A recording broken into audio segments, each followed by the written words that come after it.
They said it couldn't be done. Third-party batteries.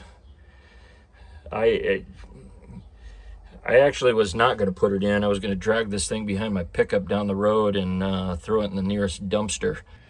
Welcome to me and my RV, but currently it's me and my broke down RV. We had got back from the Tetons about a month ago, and we had to kind of cut it a little bit short because the converter burned up in here, probably about the fourth converter, and we've probably gone through 4 inverters as well, and every time they're going out we always get this nice burning smell. We actually one time had the panel melt on the backside that the factory replaced, so Jayco took care of us on that one. But the positive is we always break down in some beautiful areas: Olympic National Park, Glacier National Park, Grand Tetons, Grand Canyon. We broke down in all of them. Moab was fun. We got to run the generator for 24/7 for a few days until we got out of there and headed home.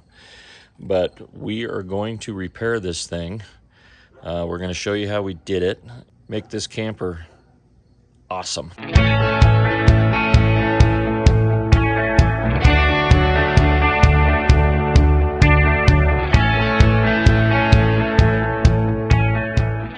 Now that you have the backstory of our Jayco fifth wheel, and if anybody wants to know, it is a Jayco 28.5 RSTS. You can see we kind of already started this fun. It's a good fifth wheel. It just needs a little bit of a makeover in the electrical department. So we purchased the BLUETTI RV5, and the main reason I wanted to make this video was this is a 48 volt system, and I was told that people were having trouble, one, hooking it to a 50 amp RV, and the other was it wouldn't accept third-party batteries. So we have ordered Watt Cycle's 48 volt 100 amp server rack battery with the screen on the front. Prime Day got me. And we're gonna be upping our solar, and I'll have to get the numbers for it, but we'll make a separate video on that. Main thing is to get this up and running into a 50 amp camper, and we're gonna use third-party batteries. Here's our lovely old Redodo batteries, and I think the temperature got us. This one here has got a lump on the bottom.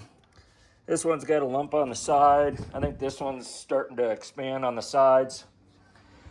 Needless to say, they were good, but we did this last trip in the Tetons that kind of started all this, or ended it, was we got down to 20 degrees and probably our converter tried to start charging these little guys. One, they didn't want to be charged at 20 degrees, and two, I don't think the converter liked having them to charge too. So thank goodness for the auto parts store in Jackson, Marine batteries that got us through. But if you know anything about 12 volt RV systems, once it dips below 12 volts, the heater doesn't want to work. Even though we're plugged into our generator, it still doesn't want to work. So all is going to be going in here, and we kind of already started getting ready for it. We got a spot for our server rack batteries. They're going to be in a heated area now instead of out front where it was cold. We also are going to put the RV5 right here. We have a transfer switch, and this is going to allow us to run the 50 amp system to our control panel in there. Because I don't even like bringing up the amp thing. Our fifth wheel and most RVs run on 120 volt service, and this one's no different. When I plug in my generator, it goes through this box and goes in and charges. So I don't see any reason why the RV5 will not work through that. And we're going to find out, and then we're going to use some third-party batteries, and we're going to make it happen. Welcome back. We have been struggling with the BLUETTI RV5 and using third-party batteries. I'll push this on pack. So these are the Watt Cycle, and you can see I got them in parallel. That's what this system right here will say. I've actually bought a different unit and already started rewiring everything for it, but wanted to show you the problem that you run into with the BLUETTI if you're not using their batteries. And I'm waiting for someone to tear apart one of those batteries to see why they're super special. But anyways, this is a momentary switch that we got wired up, and I'll show you how this works. We got our breaker on and our shut-off switch off. So let's give it a push. And we can now turn it on. And you can see already that we have a temperature, which they require a thermistor, but it doesn't seem to handle this battery fault.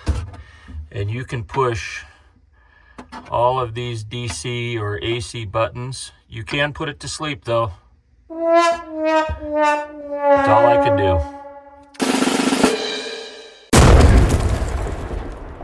They said it couldn't be done.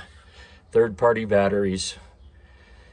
I actually was not going to put it in. I was going to drag this thing behind my pickup down the road and throw it in the nearest dumpster, or use it as a paperweight or target practice or something. Before July 3rd, when we got back from the Tetons, I was so PO'd at this camper. I said, we're gonna do something better than what Jayco had come up with. And that being said, did some research. Victron is awesome, but I'll tell you, I was overwhelmed with the wires that everywhere. Shut-off switches and this, and you need that, and MPPTs and all that stuff. And I understand if one part breaks down, you can replace that one part. But we decided to go with an all-in-one unit. And after I read everything, I said, oh, that's great. I'm not an electrician, not a super solar guy. I'm still learning.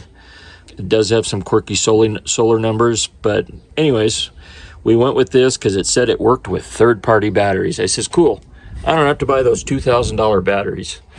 Let's put in the watt cycle, 100 amp. I'll get two of them. We'll run them in parallel. That's 10 kilowatt hours. I mean, that's massive amount of power for a 34-foot fifth wheel. So I started hooking it up, and it did nothing but BMS fault every single time. I was so mad at it that I called them and I was cussing it, and I ended up ordering a SunGold 6548 all-in-one inverter charger. Had all of this tore out, so I ended up going with 2-gauge wire, which I'm kind of glad I went with 2-gauge wire over the 4-gauge. It's just a little thicker. Yes, it was a little bit more money. After I got through all the faults and everything, and got a guy at BLUETTI that knew what the hell he was talking about and had helped other people get this going, and I thought, you know what, we're going to share this fun experience with anybody who wants to put third-party batteries with a BLUETTI. So how this works is, of course, power comes over here, comes through the breaker, which I already got on, comes to a shut-off switch, and then in here. So if you were to just switch this, you would get a battery fault. BMS and this BLUETTI they're not friends. Until you add one of these, which is a momentary switch. I read on DIY Solar that BLUETTI could fix this problem with just this little box and my 50-cent part that they had me get. And this thing would kill. It would own the market. They are missing the boat. So let's get it turned on. I hold this down for 5 seconds, and by doing that, we got a loop with a resistor. It's pre-charging the capacitors. Just did that. Let's turn it on, and ta-da! No battery faults. Not because of that. That does help. That pre-charges in here, so these things. But this little unit right here, it's probably 50 cents for that connector and that thing that's called a thermistor. It's an NTC 3435 thermistor, and when you buy it, you do not get this plug. I had to order this plug separate because I said, oh, that's just temperature. I said, I understand the temperature light would come on, that it's not reading the battery temperature, which it's not anyways, because I don't even have it hooked up over there. I've just been letting it hang.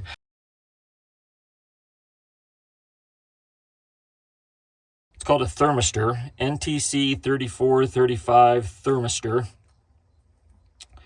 Had to buy the plug separate because when you buy the thermistor, which actually takes care of the temperature for these guys, so it communicates the temperature of your batteries over to the RV5.